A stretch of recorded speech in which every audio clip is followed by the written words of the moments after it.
कुपोषण यानी एक ऐसी अवस्था जो संतुलित आहार न मिलने से किसी अबोध बच्चे से किसी अजन्मे बच्चे तक को शिकार बनाती है। आहार वह बुनियादी साधन है जिससे 80,000 साल पहले का आदि मानव भी दूर नहीं होगा। मगर आज भारत की इतनी प्रगति करने के बाद भी करोड़ों बच्चों और गर्भवती महिलाओं को संतुलित आहार नहीं मिल पा रहा। एम्स के सर्वे को देखें तो 77% नवजात अब भी समुचित पोषण नहीं पाते।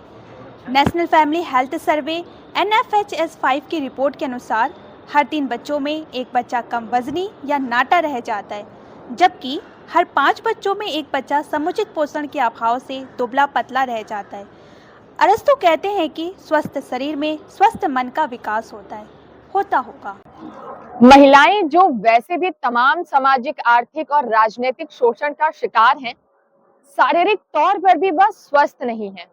नेशनल फैमिली हेल्थ सर्वे की रिपोर्ट के अनुसार भारत में 57% महिलाओं को एनीमिया है, यानी खून की कमी। एनीमिया की शिकार महिलाओं के ग्राफ में तेजी से इजाफा भी हो रहा है। पितृसत्तात्मक समाज जो महिलाओं की जड़ें, आर्थिक, सामाजिक और राजनीतिक सहभागिता उन्हें न देकर काटता ही है, पर वास्तव में महिलाओं को अबला बनाने की एनीमियाटिक तरीकों के पीछे आखिर कौन है? यह 57% एनीमिया वाली महिलाएं वृद्ध नहीं बल्कि 15 से 49 साल के बीच की हैं। कुपोषित बच्चों को हम सूखे गांवों में, सरकारी स्कूलों में और शहरों की बस्तियों में देख सकते हैं। इनके चेहरे अलग हो सकते हैं, लेकिन इनके हालात बिल्कुल एक जैसे हैं।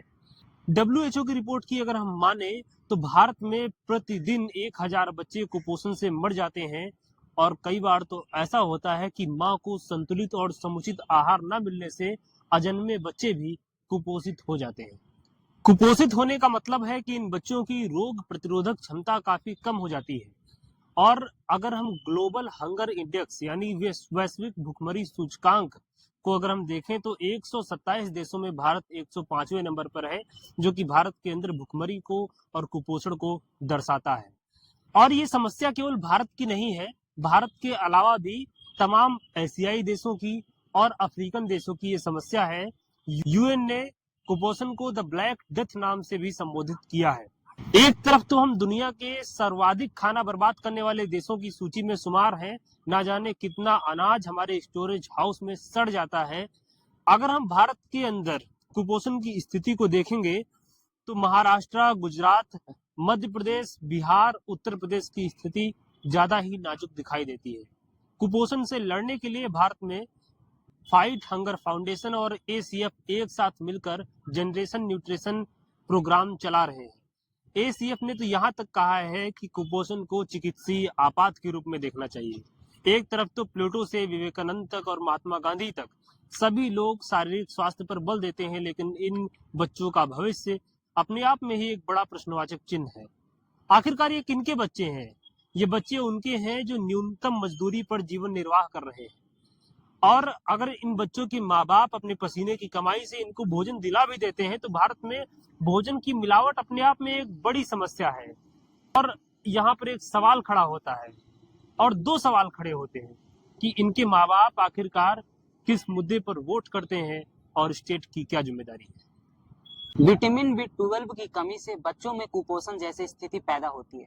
माँ में खून की कमी यानी एनीमिया होती है, जिससे इनके बच्चे भी प्रभावित होते हैं। मगर आज भी हमारे देश में इससे बचने के लिए स्वास्थ्य व्यवस्था लचर है।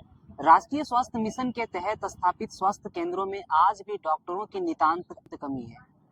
कुपोषित और अल्पपोषित बच्चों में आज रतौंधी, सूखा रोग जैसी तमाम बीमारियां हो रही है। इसके पीछे का एक कारण और भी है। नवभारत टाइम्स की रिपोर्ट की बात माने तो भारत में हर साल गंदे पानी पीने या उनके उपयोग में लाने से लगभग 1.4 लाख लोग मारे जाते हैं, जबकि 7.6 करोड़ आबादी यानी भारत की कुल आबादी का लगभग 5% लोग ऐसे भी हैं जिन्हें सुलभता से आज भी पानी उपलब्ध नहीं हो पा रहा है। यूनिसेफ के अनुसार 1.9 करोड़ लोग आज भी फ्लोराइड और आर्सेनिक जैसे विषाक्त पदार्थ युक्त पानी पी रहे हैं। इन परिवारों में नाजुक बच्चे भी होंगे। शहरों में स्थित बस्तियों में गंदगी का आज कोई शुमार नहीं। अब इन तमाम चीजों की चपेट में आने वाले बच्चों के लिए आंगनबाड़ी की संख्या बढ़ाने की आवश्यकता है। अनुच्छेद 21 जीवन जीने का अधिकार देता है। तो इन 6 माह से 3 साल के बच्चे इन विसंगतियों में पड़कर कुपोषित क्यों हो जाते हैं? अनुच्छेद 47 पोषण स्तर, स्वास्थ्य स्तर और जीवन स्तर बढ़ाने के लिए राज्य निरंतर प्रयास करे, ये कहता है। वही नीति निदेशक तत्व रोजगार की गारंटी देता है।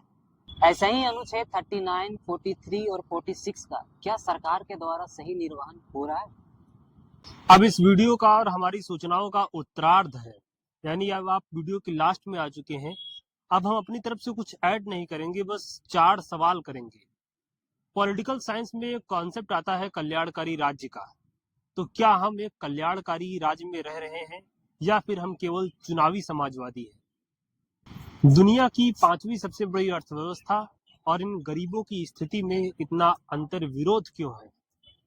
आजादी के 75 साल बाद भी हम पोषण जैसी बुनियादी सुरक्षा से क्यों नहीं उबर पाए हैं?